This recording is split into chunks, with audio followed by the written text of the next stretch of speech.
Welcome to the Mikey Likes You podcast from the Hedo Hideout, buried deep in the depths of Texas Hill Country, surrounded by many loud birds and donkeys and goats and sheep, chickens, humans, dogs, and cats. Yesterday was my birthday. I was 44. Well, I wasn't 44. I am now 44. Doesn't go away. It's not just for one day. And I'm doing a special celebration podcast. An Ask Me Anything podcast, if you will. Hopefully a little different than a Q&A, because a Q&A, I think oftentimes people get the idea that they need to ask me questions regarding stuff that is typically Mikey Likes You related. Whereas this one, I will take questions regarding anything. I still mostly got questions about training and nutrition, which shows you what I'm good for, or at least what people perceive me to be good for. I'm utterly useless for other crap. I get it. Makes sense. Anyway. I also wanted to, in celebration of my 44th birthday, double four, call me Magnum. Don't call me ever, call me that. What else? There's nothing else 44 related, right? Just the Magnum. All right, listen, I also wanted to talk about things that I've been wanting to get off my chest, at least not get off my chest, because I don't want to turn this into another venting session as I did a couple episodes ago. What I wanted to do was there's a couple kind of training, nutrition things that have come about either from people that are sending me DMs or asking me questions on the Q&As, but also with people in my personal life and also Patreon clients. Speaking of, if you're interested, I have a Patreon that offers you 3 separate tiers with information available at all tiers, bonus pods that get into a little bit more detail about stuff that I talk to here on the podcast. Think of them as a nice adjunct, as a beautiful pairing. It's a nice glass of wine to go with this, your main entree. But also the top tier allows me to be your personal trainer. You know, to virtually, I'm on call for you within 24 hours or so. I have a special email account set up just for my top tier clients. No one else gets it, and you can contact me there. I'm there to custom tailor your nutrition, your training to fit your lifestyle. And then also as you progress, we change things up as your lifestyle may change, which has happened. You got to tweak things. You get a new job, or you're pregnant, or you're getting married, and like you're going on vacation. There's things come up in life, right? Where this 6-day-a-week program is going to work, or maybe you have an injury come up and you have to find a different way to go about things. Because what it's all based on, by the way, link in the show notes below, whether you're listening on the podcast audio only or you're watching on YouTube, the link will be in the show notes, okay? So check out my Patreon if you're interested. I would really enjoy it. And my sincere, deep, appreciative thank you goes out to you people who are already patrons, especially you at the top tier. I can't honestly express how grateful I am, because you guys make this podcast happen. Financially, it wouldn't be something that I could do if I didn't have the income coming from the Patreon. And it's opened up a lot of doors for me to be able to kind of continually do the podcast the way that I want to do it, because fitness in media is very lucrative if you want it to be. But if you want it to be very lucrative, you kind of gotta be a certain type of guy or a certain type of gal. And that's not what I want to do. I'll just leave it at that. I don't want to get into getting overly critical about a lot of the things I see online. It's just not the direction that I want to go in.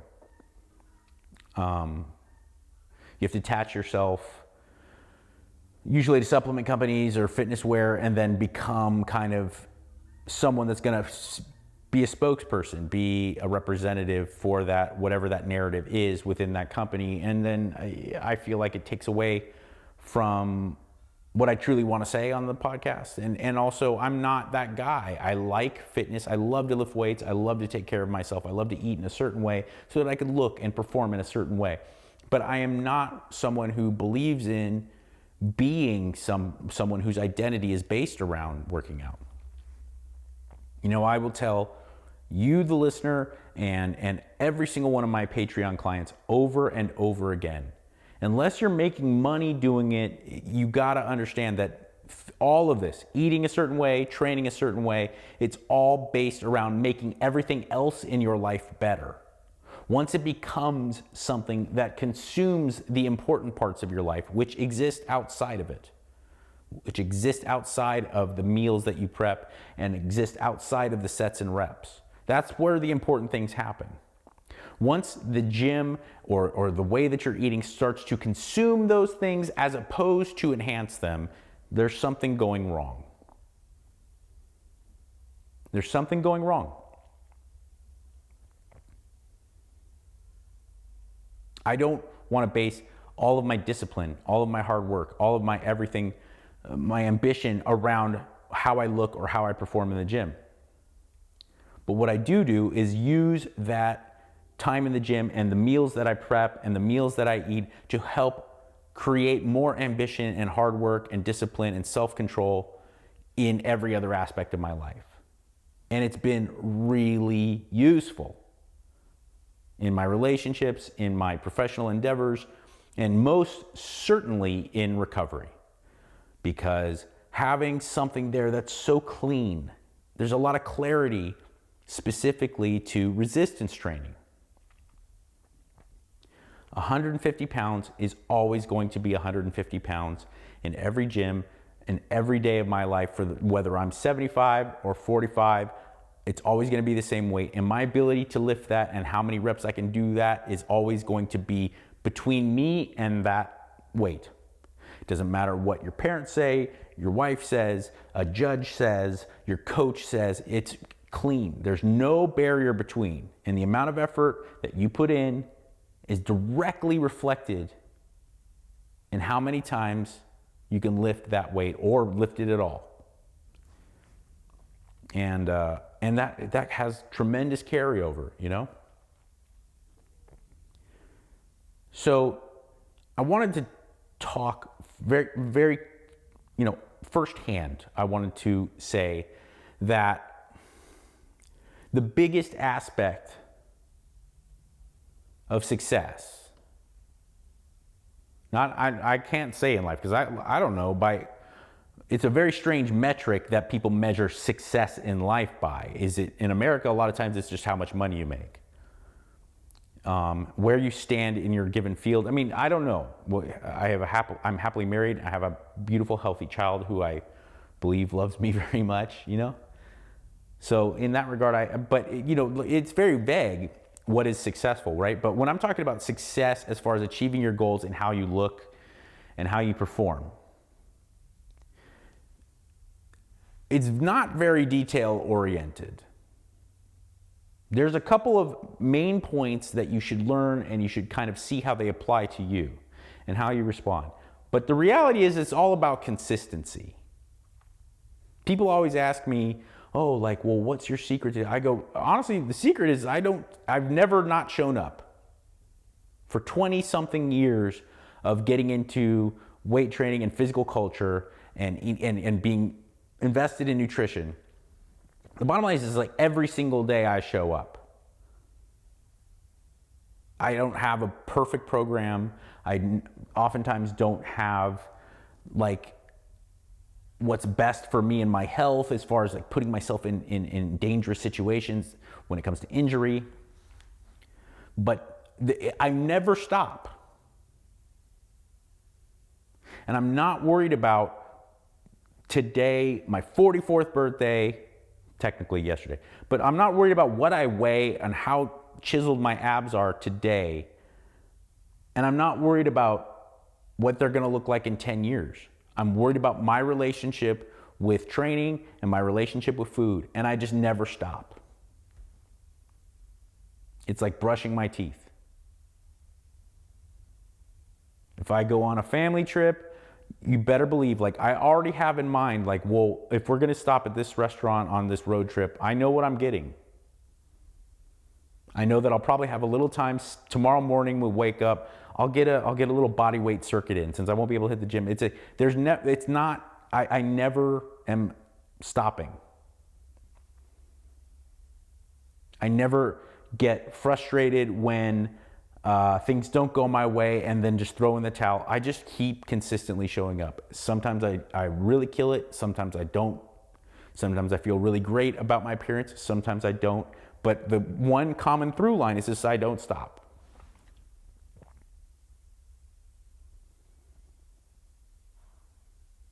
And that's the absolute, the number one reason why I hate getting into these, like, let's lose this amount of weight, or this weight loss challenge, or this, let's get ready for your wedding on this day. Am I saying don't try to, turn things up a notch or be a little bit more strict if you have a photo shoot, or if you have a wedding, or if you have a big marquee moment that you want to show up for? I'm not saying that by any stretch of the imagination. What I am saying is that fitness and nutrition and health, none of these things should be measured by a time frame, and they shouldn't be put into these narrow margins of, like, I just want to look good at this point, and then I'm going to invest all my focus. And because when that point gets there, there's a good chance that you're just going to turn the switch completely off. You're not going to turn it down. You're just going to shut it off and be like, fuck it, because it's hard. It's hard. You don't want to end up like a Gerard Butler. I'm not talking shit, but look at like a guy. You want to be a Hugh Jackman, not a Gerard Butler. Or Chris Hemsworth. Does Chris Hemsworth always look like he does when he's filming Thor? No, but he doesn't stop. He doesn't just throw in the, as opposed to someone who, like Gerard Butler, again, not talking shit, this is a good example. Everyone saw him in 300 and was like, oh my gosh, wow, he did. He looked amazing. He worked with Mark Twight out in Salt Lake City when Mark was still with Jim Jones. And those guys just grinded. Zack Snyder, the director, was out there with them, and they busted their ass, and they ate perfectly, and everyone was in it together, and they showed up, and they made that movie, and it really was one of the most impressive displays of human physique we've seen on camera. I would put it up there with, in my opinion, the greatest ever physique on camera was Linda Hamilton in Terminator 2. And that includes Stallone and Schwarzenegger, who are amazing, and they're definitely in the top 5. Stallone in Commando is like, whoa. Schwarzenegger in Commando is, it's unbelievable. When he gets, I remember that scene where he's with Ray Don Chong and he gets ready to row the boat and he just peels down into like posing trunks. He just happened to have bodybuilding posing trunks on. And you're just like, whoa. That is an amazing achievement of the male physique. And Rocky 3, you can't, Stallone, and Rambo 2, Stallone is so shredded. But to me, like, it was everything when you saw Sarah Connor come from Terminator 1 to Terminator 2. She not only changed her physique in an unprecedented way, but she changed her persona. Like, Sarah Connor became a different person. Sarah Connor, who needed Kyle Reese to protect her, she went from the damsel in distress to the ultimate badass, the ultimate don't mess with that chick. And it was reflected in her physique as well. And that, to me, was like the most amazing performance. But my point being is, like, people show up for these movies a lot of times and then it's over. Channing Tatum's another guy who he shows up for the movie, shredded, ripped. And then he's like, I'm done with this shit. And you see pictures of him at the beach, you're like, Magic Mike? Because I see man tits. I don't know. But then there's other people they're always in it. They never stop showing up. Do they turn it up a notch? Of course. I think that is the key to me. People ask me, what do you do? Because look, people are always asking me, what about motivation? What about motivation? I don't fucking know, because it certainly isn't always there. Not for me, and I don't think for anybody else. It's not always there.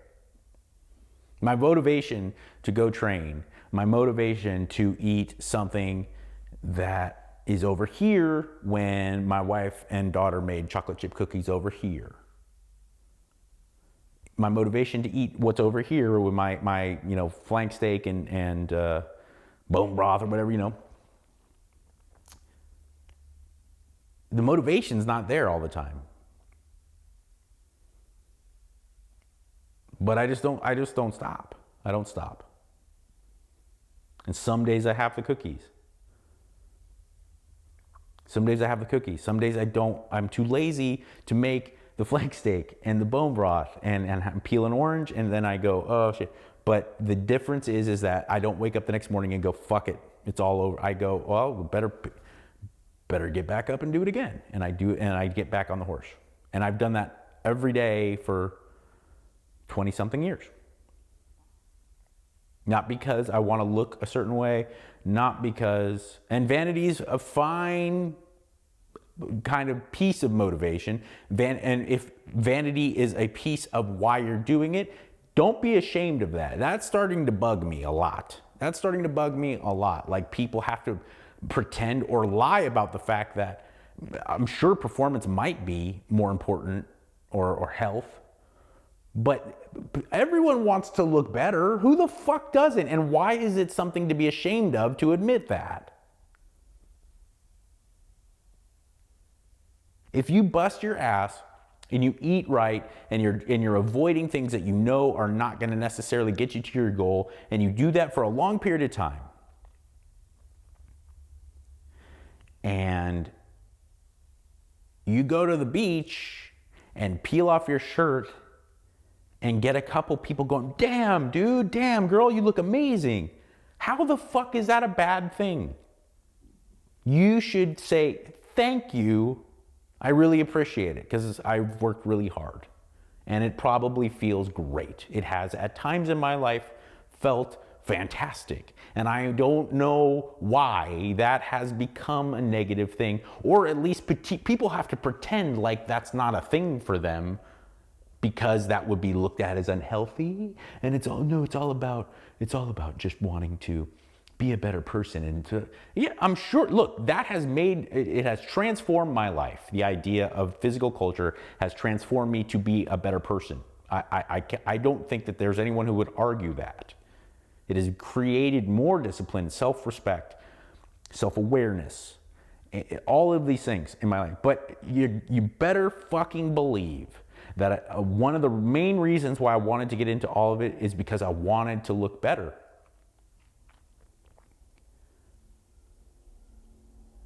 Because look, I will say this too. A lot of people shit on bodybuilding because it is kind of goofy, and it absolutely is. Grown men and women painting themselves and oiling themselves in little teeny posing trunks and bikinis and things, and then getting up in front of other grown men and women to have them judge them. It's kind of goofy, but at the same time, the principles that go into bodybuilding are very pure and quite beautiful and beneficial. Let me explain. Bodybuilding, and powerlifters hate to hear this, and Olympic lifters hate to hear this, but bodybuilding, when done right, is so fucking hard. It's so hard.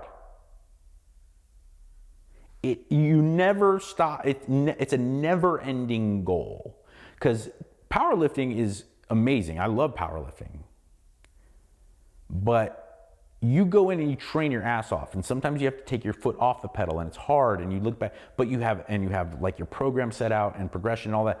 But then you can go home and you could eat whatever the fuck you want, as long as you're staying within the weight class you're intending to compete in. People just, just get into the protein and make sure people stuff their faces. Some of the best powerlifters in the world do that,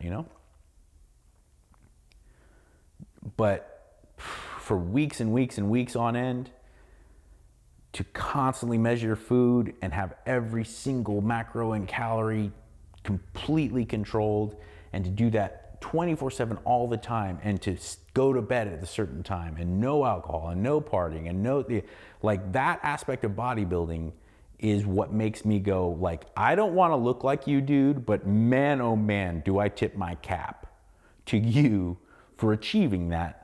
Or a lot lately, it's been mostly chicks I see, because back in Venice, I was really surrounded by a lot of not only high level, like some of the best pros in the world. I would see Dexter Jackson, and occasionally Jay Cutler would come in, and like unfortunately, God rest his soul, one of the more recent Mr. Olympia, I forgot his name, black dude, he was a Mr. Olympia winner, he passed away, but these guys would come in, these are Mr. Olympias, and Charles Glass would be there, and you just see these physiques, and I'm like, whoa. I don't see that as much here in Hill Country, but I do see some chicks where I'm like, God damn, wow. I mean, that level of leanness, and where I go like, I don't, it's not particularly for me, but man, do I have to say bravo, madam, because I know it takes some of the most extreme discipline and self-control goes into bodybuilding of any other endeavor. Another great thing about bodybuilding is even you, Mr. Holistic, full-on man bun guy, or you are flowing robe chick who talks about the lengthening of the muscles and the chakras and shit, all of it, all the developments. You carnivore guy who is all into, healthy fats and red meat and like functional fitness, everything comes from bodybuilding. Seriously, you name it.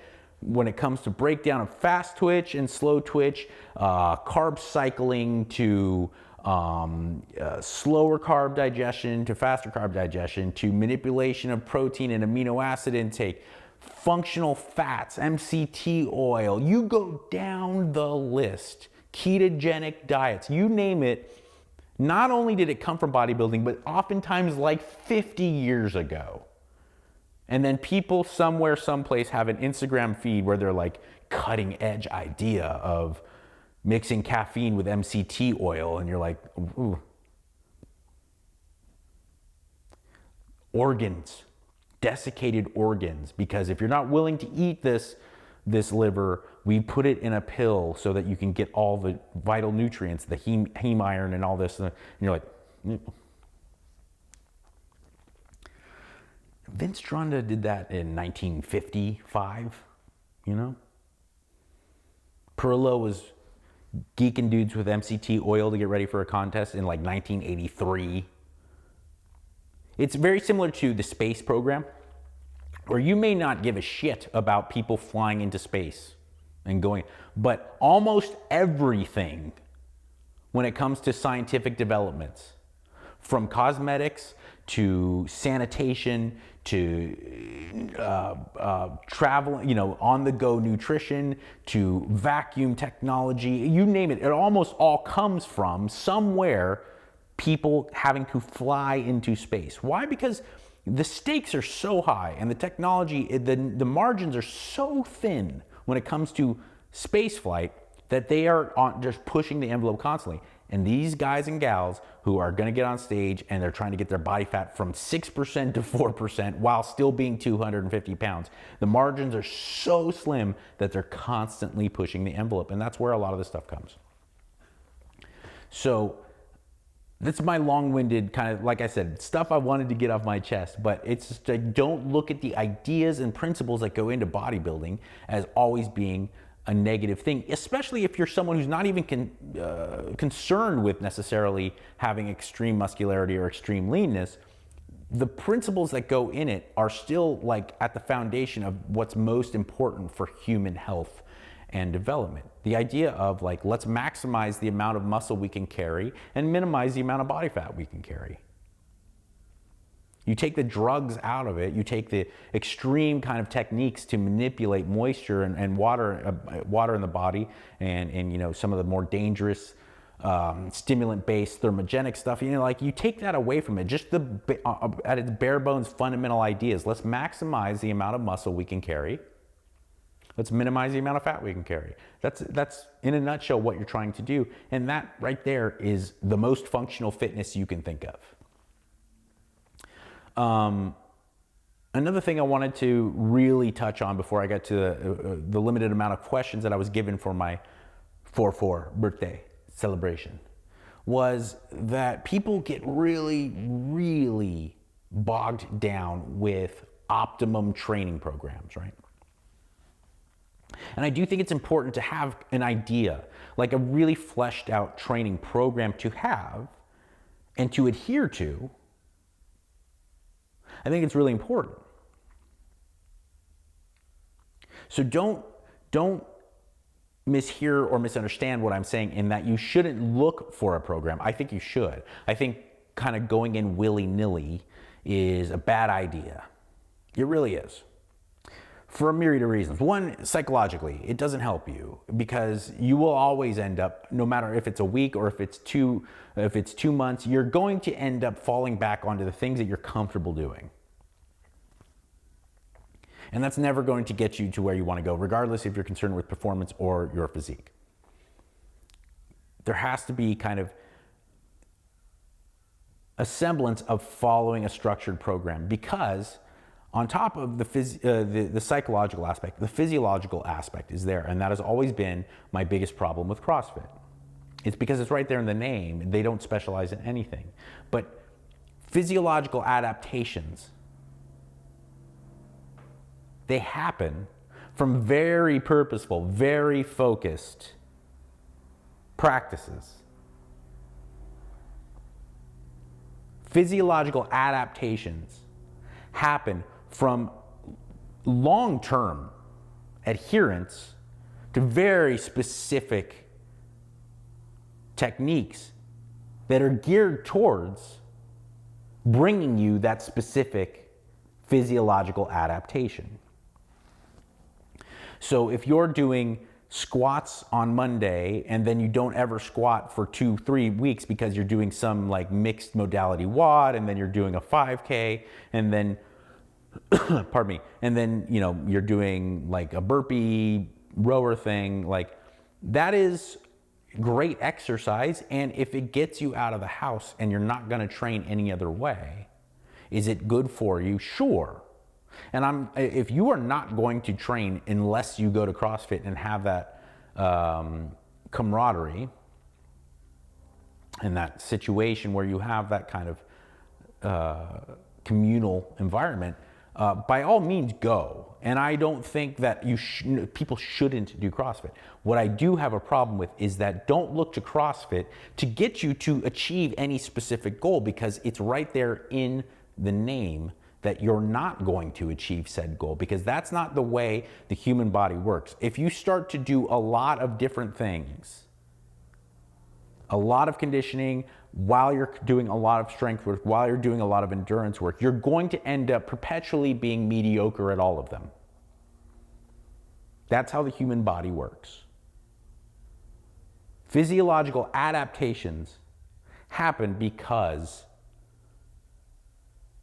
of very specific techniques and practices used to achieve said physiological response. So look to do that in a progressive manner. If you squat 225 for 5 reps, you need to be in the very near future looking to squat 230 for 5 reps. And so on and so on. That is how hypertrophy and strength happen. And to just kind of go at it willy-nilly is, I think, a big mistake. Now, that being said, pulling your hair out, trying to find the ideal split, and then hopping around from training modality to training modality because you get burnt out or you find disbelief or a lack of appreciation / understanding for a given training program, it's going to kill your gains just as much. It's going to just halt your progress. Okay? And people just get so into the weeds about like, well, how much should I be doing cardio? How much should I be doing sprinting? How much should I be doing heavy training? How much should I be doing high volume training? It's like, train progressively, try to stick to compound movements that involve a lot of joints as much as possible, as much as your biomechanics and your current injury setup will allow you to do, and try to rest as much as necessary for your given abilities. That's the only way you can make the progress as far as like what you need to do on the training side.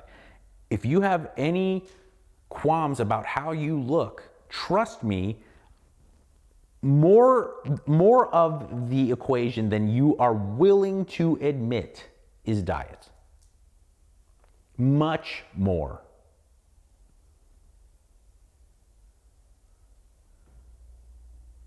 Much more of what you are willing to either believe or admit to yourself about how you look is diet.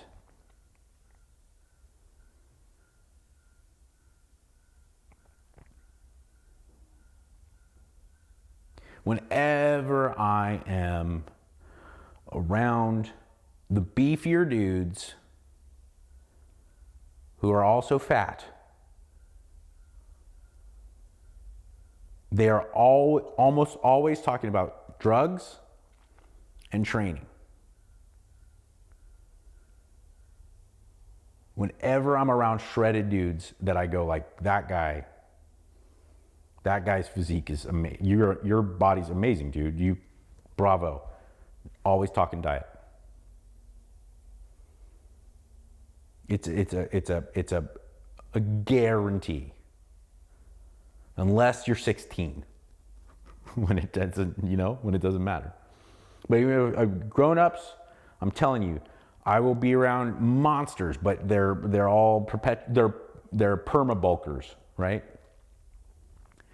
Where if they were wearing long sleeves and jeans, you're like, well, that's just a fat guy. You go to the gym, you're like, Jesus, dude, like 5 plates, it's a bench press, fucking amazing. Good for you. But those dudes are always talking training and always talking drugs. When you see the people where they take off their shirt and you're just, oh, geez Louise, always talking diet, man. With me, when we start getting in the weeds of shit.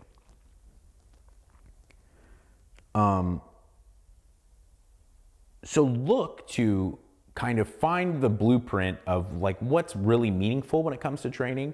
And this is exactly why I push forward the tenets with almost every client I work with, and almost every person who's ever listened to this podcast or watched this podcast has heard me say it.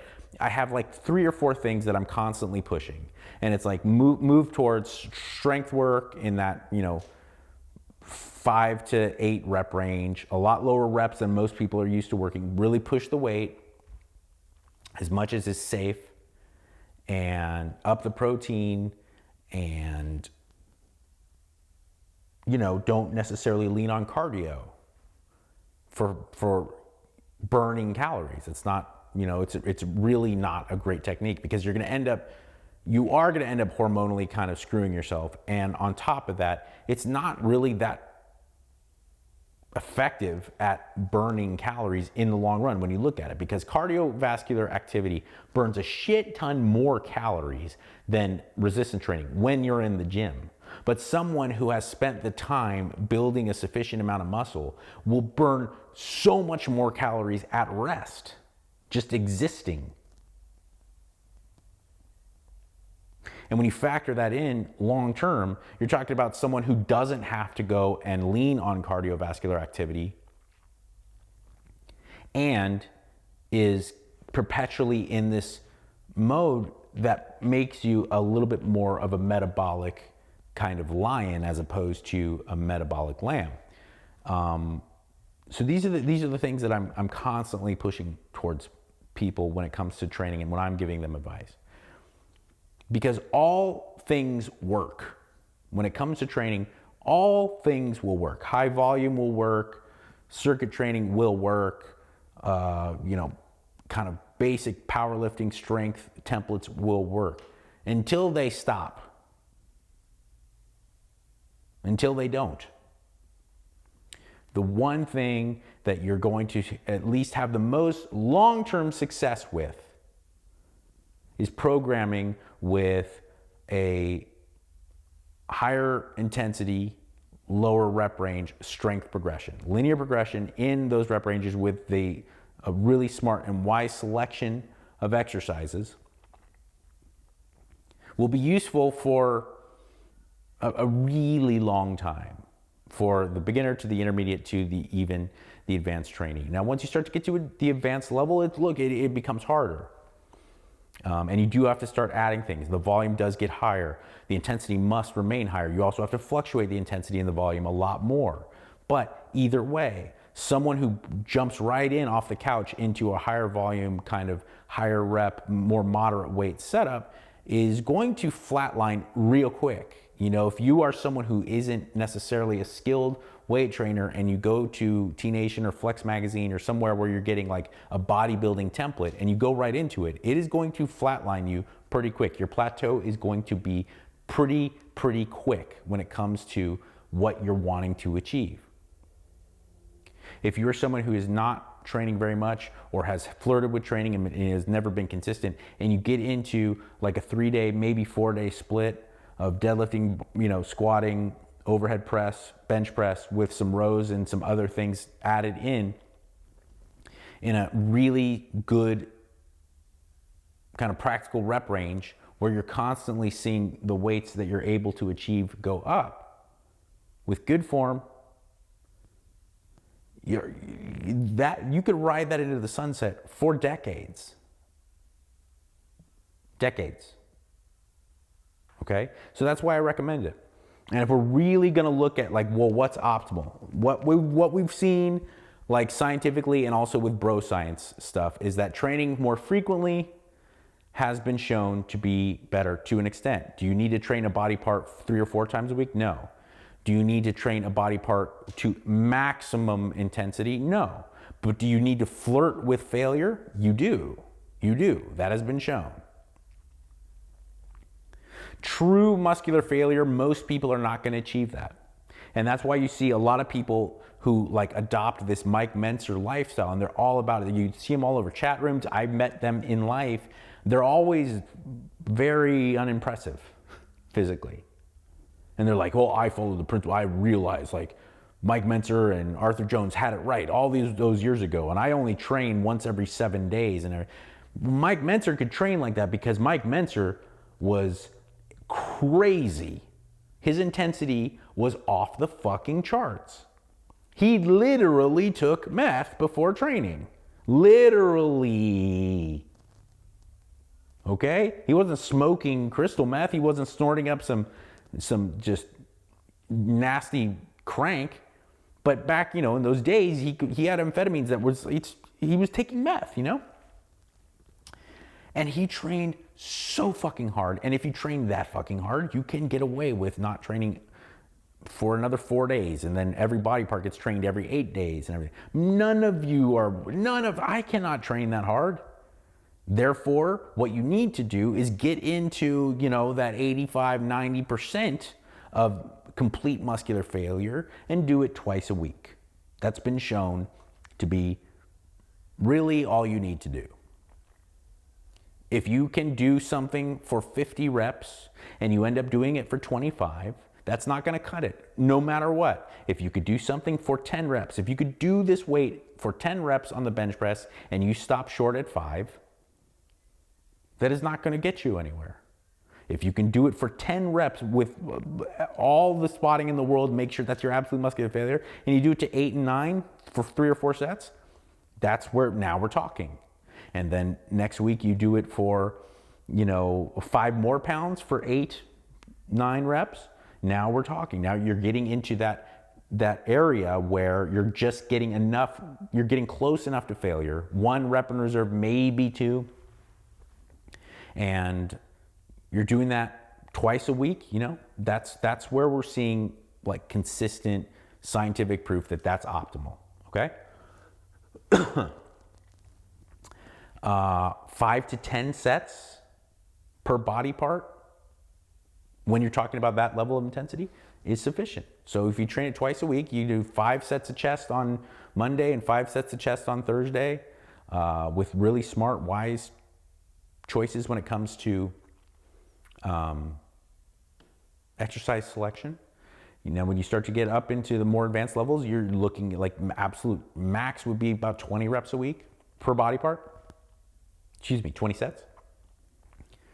I fall somewhere in between. I usually do about 10 to 15, 16 sets per body part every week. Cut every body part and split in 2. I do upper body, lower body, upper body, lower body. So whatever split works best for you to be able to train everything twice a week and get into that, 5, 10 sets a week per body part, training them twice a week.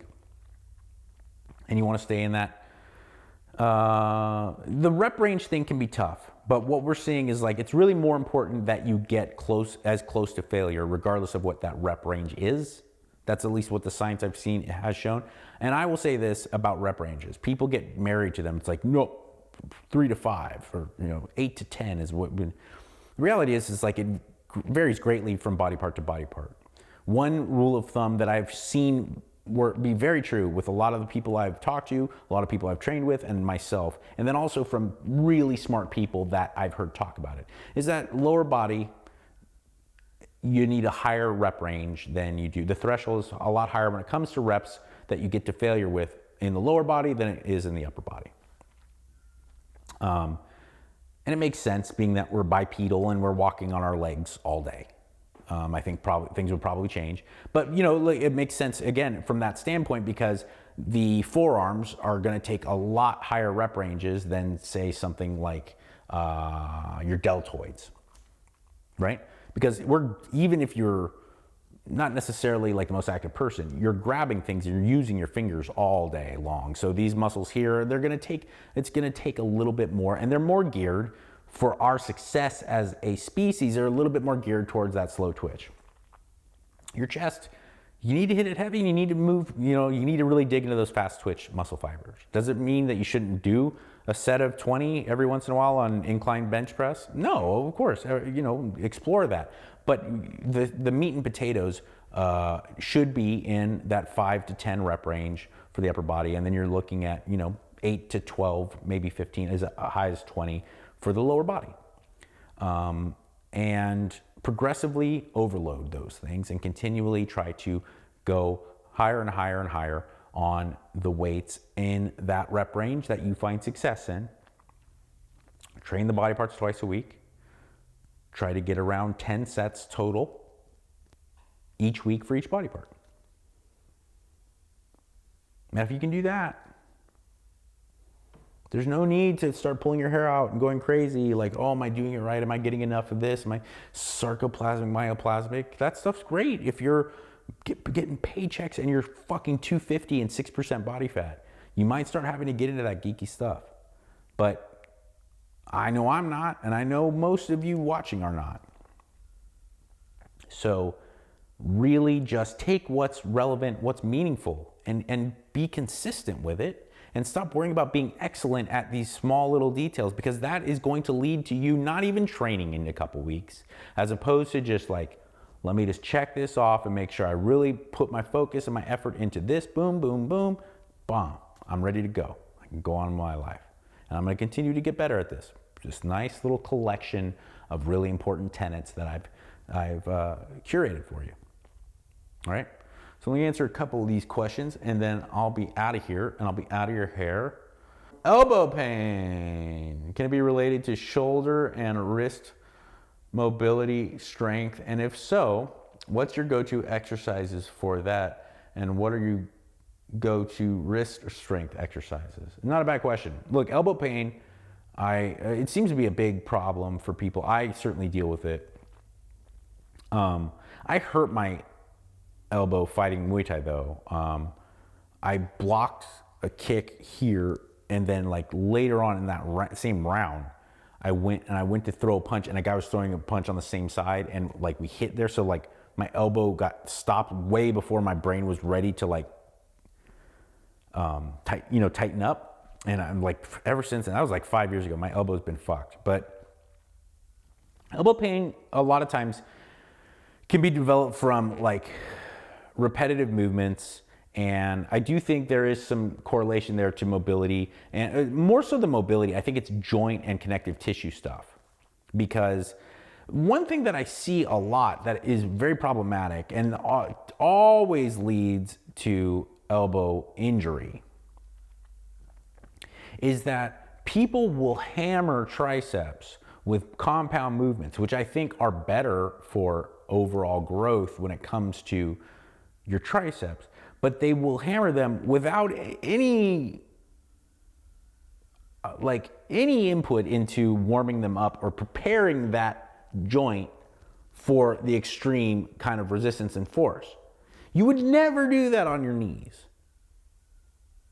You would never do that on your knees. I don't care how strong you are. No one goes in and puts 2 plates on the bar and just starts hitting squats with 225.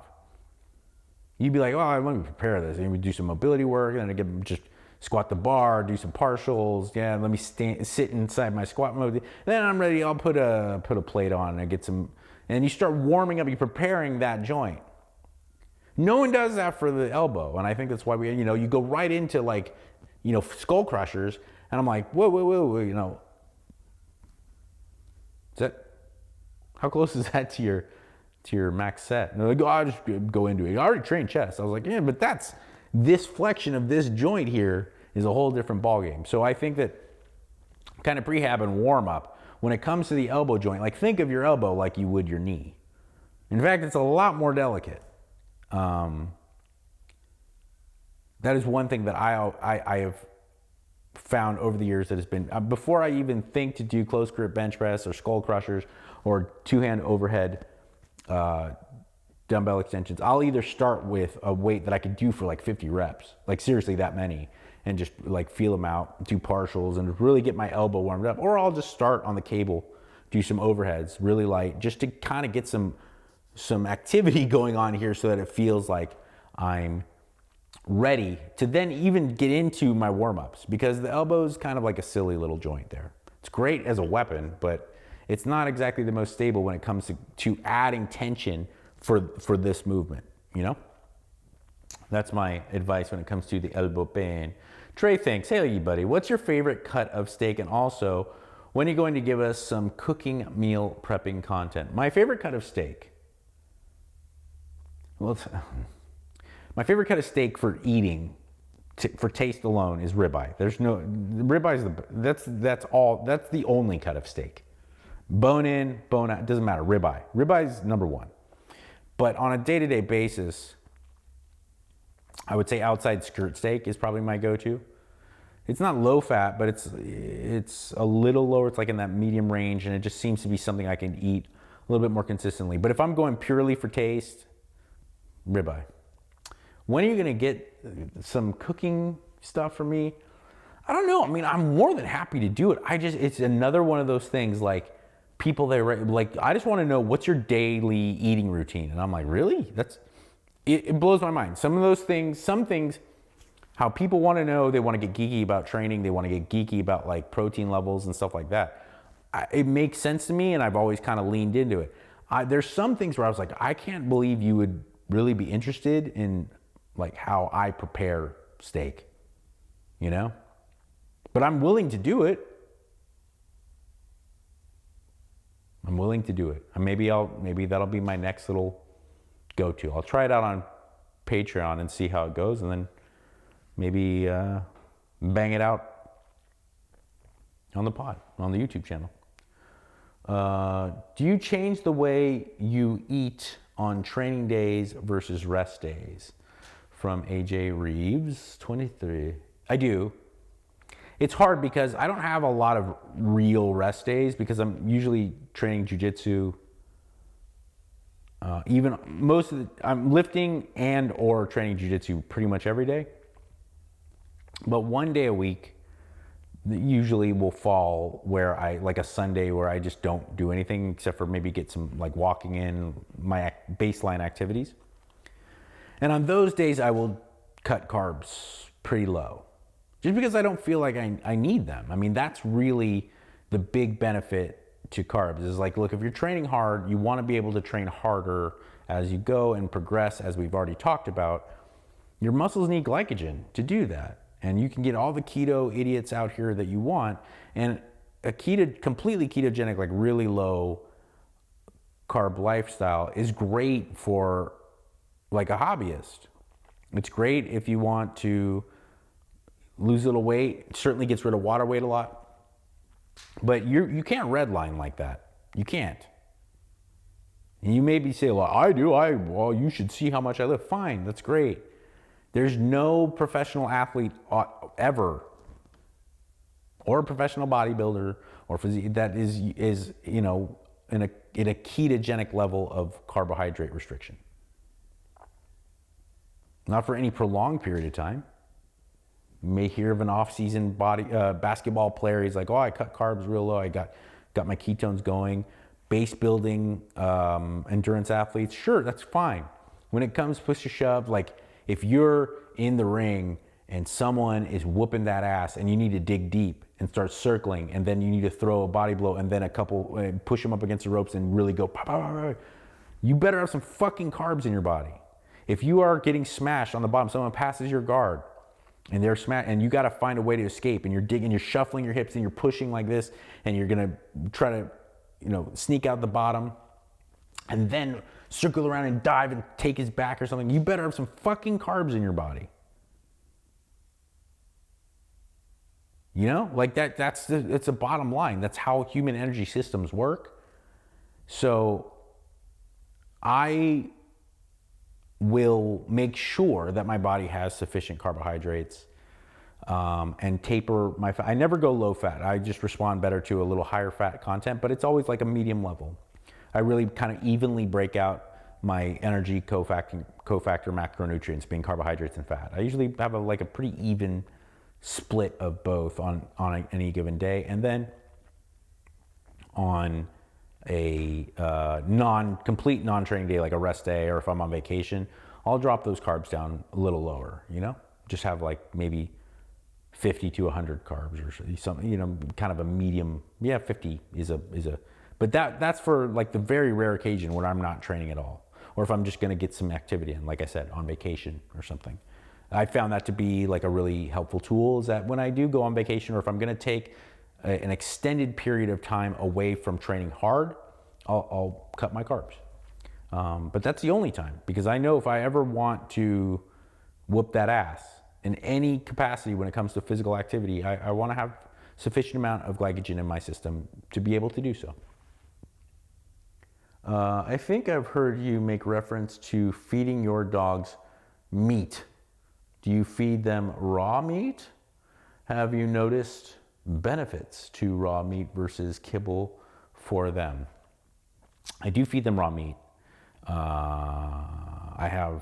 Me being a farmer now, I have farmer friends that I order direct from, and they ship over huge, like I get 10, 15 bags a couple times a month, and there's probably 15 to 20 6-ounce pucks of raw meat, mixture of organ meat and muscle meat, beef, that I get, and then I just feed them a measured amount for each dog, because like I have this big dog, he gets 1 puck a day, split in half.